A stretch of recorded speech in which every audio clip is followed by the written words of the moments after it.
Insurance பாலிசியில் கூட நாமினியில் parents பேரை கொடுக்காம அவன் பேரை கொடுத்துருக்கா. அவ்வளோ ட்ரஸ்ட் அவன் மேலே.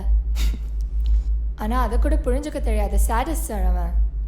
அவள் எவ்வளோ ஹர்ட் ஆயிருந்தா நான் எவ்வளோ கம்பல் பண்ணியும் டீம் லன்ச் கூட வராமலே போயிட்டா. ஓ, அப்போ அவங்க எங்கே போயிருந்தாங்க? ஏய், பார்த்துட்டு பார்க்காத மாதிரி போற? ஏய், சீரியஸாவே உன்னை பார்க்கல. இப்போ எதுக்கு இங்க வந்த? சாலால தான் நினைச்சேன். ஆனா நீ சொன்னல்ல, இல்ல ஒரு மாதிரி பண்ணினுது. சின்ன விஷயத்தையும் இப்படி பெருசாக்கிட்டே போற. லைஃப் லாங் இப்படி டார்ச்சர் பண்ணி சாவடிக்க போறியா? அதான் நடக்க போகுது பாறேன். அதை பற்றி பேசி ஹர்ட் பண்ண வேணாம்னு தான் நான் அதுவும் கேட்கல. சரி, இன்பாவை தவிர வேற யார் மேலேயாவது டவுட் இருக்கா? இன்பாவை தவிர அந்த மாதிரி எனக்கு யாரும் தெரியல.